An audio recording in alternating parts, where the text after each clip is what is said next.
আজকে আমি বাসা থেকে পালিয়ে যাচ্ছি। প্রেম করেছিলাম, এমনকি বাসায়ও জানিয়েছিলাম যে আমি তাকেই বিয়ে করব, তাকে ছাড়া বিয়ে করতে পারবো না। কিন্তু আমার বাসায় সেটা আমাকে মেনে নিবে না। তার একটাই কারণ হচ্ছে ছেলেটা আমার থেকে বয়সে ছোট, কিন্তু ছেলেটা আমাকে অনেক ভালোবাসে আর আমিও তাকে অনেক ভালোবাসি। আমরা একই ইউনিভার্সিটিতে পড়াশোনা করি, কিন্তু হঠাৎ করে কি থেকে কি হয়ে গিয়েছে নিজেও বলতে পারি না। হঠাৎ করে ভালো লাগা, তারপরেই ভালোবাসা। বাসায় এত করে বোঝালাম, কিন্তু কেউ আমার কথা বুঝলো না। শেষ পর্যন্ত নিজের ভালোবাসার টানে বাসার মানুষের মায়া ত্যাগ করে বাসা থেকে চলে যাচ্ছি। আজকে দু চোখ যেদিকে যায় সেদিকে চলে যাচ্ছি। জানি না কোথায় গিয়ে থাকবো, কোথায় কি করব। সব কিছু অনিশ্চিত। ভালোবাসার কাছে সব মায়া, সব আবেগ, সব কিছু তুচ্ছ। বাবা মায়ের সাথে ভালোবাসার সম্পর্ক ছিল আজকে 20 বছরের, কিন্তু এই ছেলেটার সাথে আমার মাত্র 2 বছরের সম্পর্ক। তাতেই বাসার সবাইকে ছেড়ে আমি চলে যাচ্ছি। ভালোবাসাটা এমন কেন হয়? কেন সব কিছুর ঊর্ধ্বে ভালোবাসার মায়া কাজ করে? এইসব প্রশ্নের উত্তর কেউ খুঁজে পায়নি আজ পর্যন্ত, আর কেউ পাবেও না। কারণ ভালোবাসাটা এরকমই হয়, যার কোনো প্রশ্নের উত্তর খুঁজতে গেলে নিজেকে পাগল ভাবা ছাড়া আর কিছুই ভাবা যায় না। ছেলেটা বেশ চিন্তিত, কারণ সে তার পরিবারকে জানায়নি সে বাইরে থাকে হোটেলে, আর তার পরিবার জানে সেখানে পড়াশোনা করতেছে। কিন্তু আজকে সে আমার সাথে পালিয়ে যাচ্ছে শুধু আমার ভালোবাসার জন্য, আর আমাকে সে কথা দিয়েছিল সেই কথা রাখার জন্য। এখন আমরা দুজন ট্রেনে বসে আছি। আমার নাম হচ্ছে ঈশিতা। আমি যার সাথে পালিয়ে যাচ্ছি, আমার হবু স্বামী, তার নাম হচ্ছে ঈশান। ছেলেটা দেখতে বেশ সুন্দর, আর তার মুখের হাসি দেখেই আমি তার প্রেমে পাগল হয়ে যাই। দিন দিন তার প্রতি আমি দুর্বল হয়ে যাই, আর ছেলেটাও আমার প্রতি দুর্বল ছিল, যার জন্য একে অন্যের প্রতি ভালোবাসায় নিমজ্জিত হয়ে যায়। আজকে শেষ পর্যন্ত দুজন একসাথে থাকার জন্য পালিয়ে যাচ্ছি। সে আজব একটা দুনিয়া। কথাগুলো ভাবতেছি, হার্টবিট তার নিজস্ব গতিতে চলে যাচ্ছে। ঘুম ঘুম চোখ নিয়ে কিছুই ভালো লাগতেছে না, তার উপর টেনশন। আমরা এখন কোথায় যাচ্ছি? আর এই ট্রেনটার লাস্ট গন্তব্যস্থল কোথায়? আমরা তো কিছুই জানি না। তুমি তো আমাকে কিছু বলনি, কোথায় যাবে, কি করবে না করবে। কোনো কিছু কি ঠিক করে রেখেছো? আমি আনমনে কথাগুলো ভাবতেছিলাম। হঠাৎ করে ঈশানের এই কথা শুনে আমার ধ্যান ভেঙে গেল। আসলেই তো কোনো ঠিক করিনি আমরা এখন কোথায় যাব, আর ট্রেনটার লাস্ট গন্তব্যস্থল কোথায় সেটাও জানি না। আমি হঠাৎ করে এসে দেখি চলন্ত ট্রেনে চলে যাচ্ছে, উঠে পড়েছি, আর একটা কামরা ফাঁকা পেয়েছি, এখানে এসে বসে পড়লাম। আর কোনো কিছুই জানি না। এখন তো কাউকে না কাউকে জিজ্ঞেস করতে হবে আমরা কোথায় যাচ্ছি, সেটাও তো জানি না। কি হলো, চুপ করে আছো কিসের জন্য? আর তোমাকে দেখে মনে হচ্ছে প্রচুর টেনশন করতেছো। আর টেনশন করে লাভ কি হবে বলো? দেখো, টেনশন করতেছি না তেমন, কিন্তু একটা জিনিস আমায় খুব ভাবাচ্ছে। তুমি তো বাসায় কিছুই বলনি, আর তোমাকে বাসায় তোমাকে নিয়ে একটা আশা করে বসে আছে, আর তুমি আমাকে নিয়ে পালিয়ে যাচ্ছ। সব কিছু ঠিকঠাক মতোই হবে, সেটা নিয়ে কোনো টেনশন করতে হবে না তোমাকে মহারানী। তোমার এখন যেটা করা উচিত সেটা করো। আর আমি যেহেতু তোমাকে কথা দিয়েছি সারা জীবন তোমার সাথেই থাকবো, তোমার সাথেই থাকবো। আমার যেটা লক্ষ্য সেটা পালন করব, সেটা যেখানে থাকি না কেন। হয়েছে, নিজের বকবক দেখাতে হবে না আমাকে। আর আমরা এখন কোথায় যাচ্ছি আমি নিজেও জানি না। আমরা চলন্ত ট্রেনে উঠে পড়েছি। তুমি তো দেখতেই পেলে আমি কোনো টিকিট বুকিং দেইনি। এখন যদি টিটি এসে আমাদের দুজনকে নামিয়ে দেয়, তাহলে তো আমি শেষ। কি বলতেছো এসব তুমি? এখানে চিটিং করেছো? যদি কিছু একটা হয়ে যায় তাহলে আজকে তোমাকে আমি ছেড়ে কথা বলবো না। আর তোমার পরিবারের সবাইকে জেনে গিয়েছে যে আমরা চলে যাচ্ছি, নাকি কেউ এখন পর্যন্ত জানেনি? আমি কি জানি, আমি তো চলে এসেছি। তখন সবাই ঘুমাচ্ছিল, আর সবাইকে এত করে বললাম যে আমি মানিয়ে নিতে পারবো। তাহলে তোমাদের মানিয়ে নিতে সমস্যাটা কি? কেউ তো আমার কথা শুনলই না। শেষ পর্যন্ত তোমার মায়া কাটিয়ে উঠতে পারলাম না।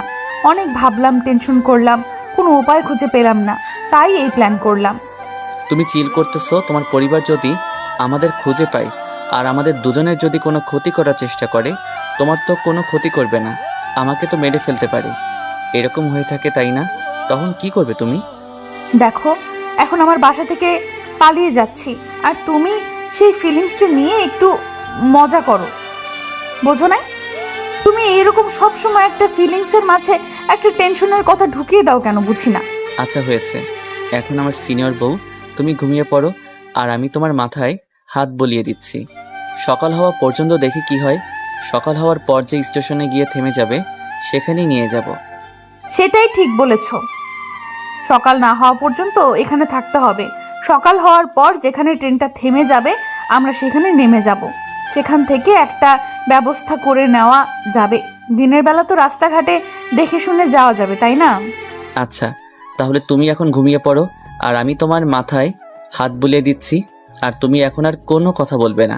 তুমি ঘুমাবে এখন, কারণ তোমাকে দেখে বোঝা যাচ্ছে তুমি অনেক ক্লান্ত আর তোমার চোখে প্রচুর ঘুম।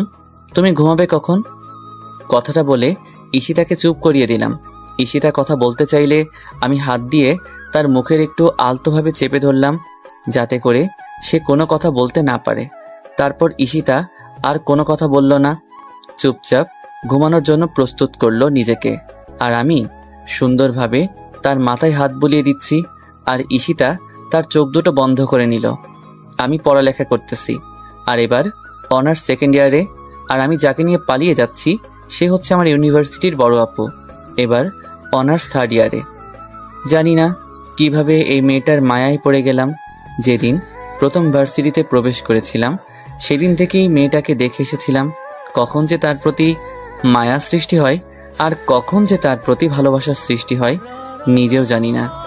আর কি করে যে মেয়েটাও আমার উপর দুর্বল হয়ে গেল, সব কিছুই হঠাৎ করেই হয়ে গিয়েছে।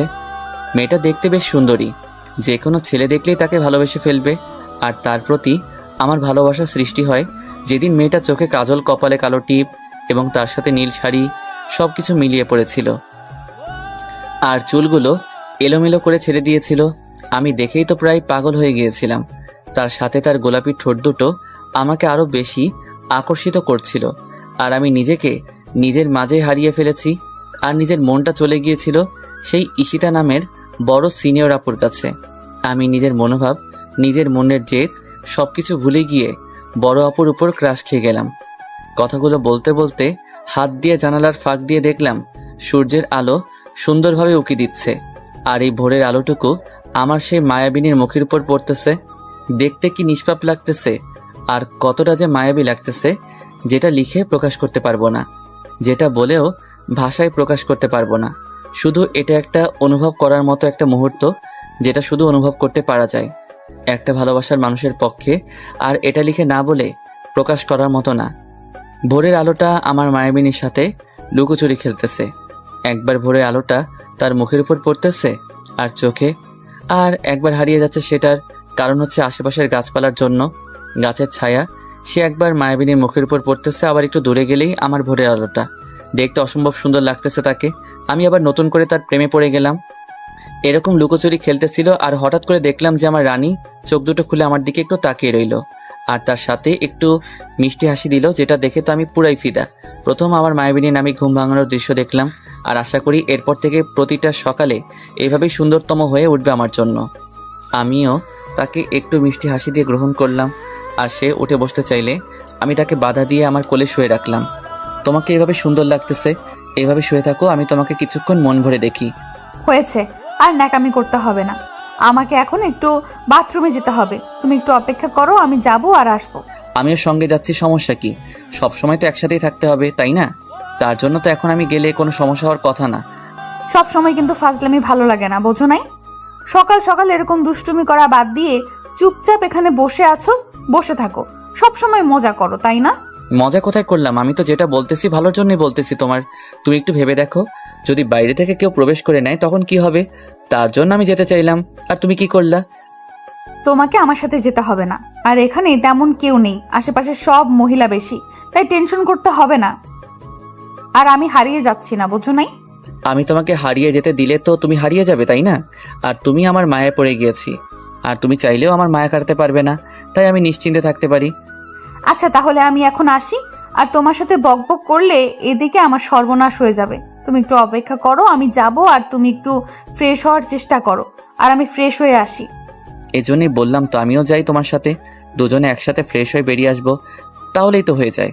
তুমি তো সব কিছু অন্যভাবে নাও, আর আমি তো অতটা খারাপ না, তাই না? আমি যাব আসবো, তারপর তুমি যাবে, তার আগে না। এখন বেশি কথা বলবে না কিন্তু, ভালো হবে না বলে দিলাম। আপনার মর্জি মহারানী, আপনি যেটা বলবেন সেটাই হবে। আর আমি এখানে বসে আছি, আপনি তাড়াতাড়ি গিয়ে ফ্রেশ হয়ে আসেন। একটু সামনে একটা স্টেশন আছে, আমরা সেখানে নেমে যাব। আর এই জায়গাটা দেখে মনে হচ্ছে অনেক সুন্দর, সবুজ শ্যামলে ভরা। আচ্ছা পাগল, তুমি অপেক্ষা করো, আমি 5 মিনিটের মধ্যে ফ্রেশ হয়ে আসতেছি। তারপর তুমি গিয়ে ফ্রেশ হয়ে আসবা, তারপর সামনে স্টেশনে নেমে যাব। তারপর আমি একটা সুন্দর হাসি দিয়ে চলে আসলাম ফ্রেশ হতে। ঘুমটা অনেক ভালোই হয়েছে, জানি না এরকম শান্তির ঘুম এর আগে কখনো আমার হয়েছে কিনা।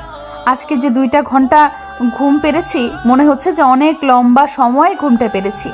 এত শান্তিময় একটা ঘুম হয়েছে, কিন্তু এখন একটু টেনশন হচ্ছে। এখন আমরা যাব কোথায়?